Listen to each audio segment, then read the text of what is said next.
Hi folks, Sarah here. We're barreling toward another possible partial government shutdown, but not over spending levels and not over deficits. This time, the fight is over accountability. Specifically, whether Congress can use its power of the purse to force reforms on immigration and customs enforcement, ICE, or whether that crosses a line lawmakers aren't supposed to touch. This isn't noise. Ethos Trek doesn't chase noise. This is a stress test for oversight itself. What's happening? Here's the situation, plainly. Congress has already funded most of the federal government. The problem is the Department of Homeland Security. Senate Democrats are refusing to advance DHS funding unless it includes binding limits and oversight requirements on ICE operations.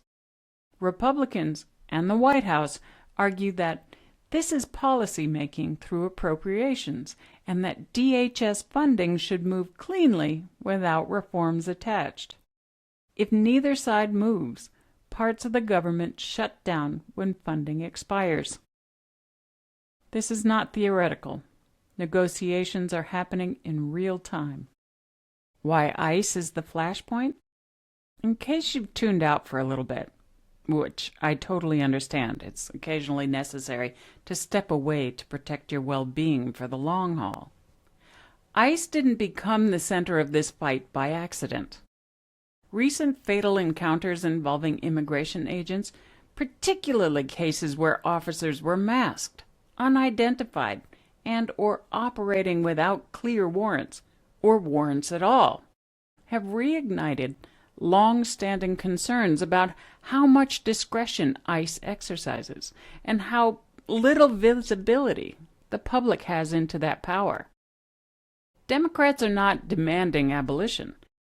They're demanding visible identification, body cameras, clear use of force standards, limits on masked operations, and enforceable accountability mechanisms. In other words, they're just asking for basic guardrails. This is where the real disagreement lives. Republicans argue appropriation bills are for funding, not for rewriting enforcement policy. If Congress starts attaching behavioral rules to funding, every agency becomes a hostage. Democrats respond, appropriations are the constitutional tool for oversight. If Congress cannot condition funding when agencies misuse power, then oversight becomes symbolic. This isn't about immigration ideology. It's about whether accountability is optional when enforcement is politically sensitive. Can Congress do this? Historically, yes. Congress routinely ties funding to conduct. Military aid is conditioned on human rights. Education funding is conditioned on civil rights compliance. Title IX itself exists because Congress used spending power to enforce standards. What makes ICE different is not the mechanism, it's the politics. Law enforcement agencies have long been insulated from the level of conditional oversight, especially when national security or immigration is invoked. The insulation is what's being challenged here. What a shutdown would actually do? Now, reality check. This is largely symbolic.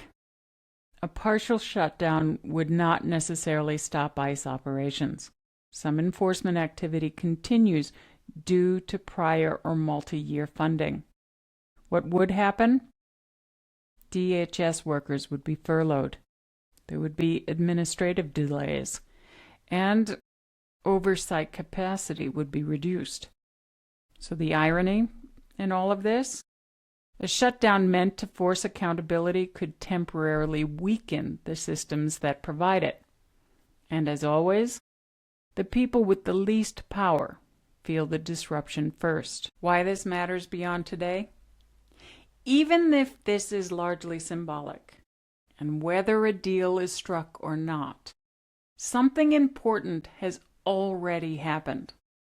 Congress has drawn a line and said, oversight does not end where enforcement begins.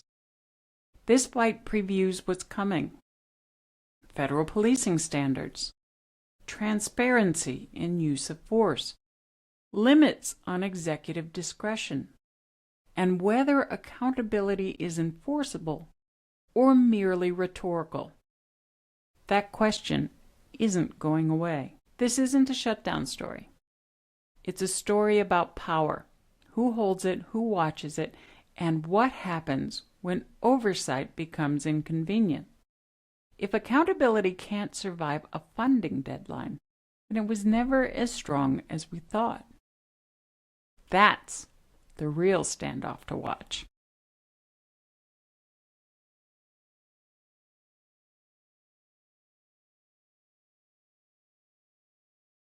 Credit where credit is due.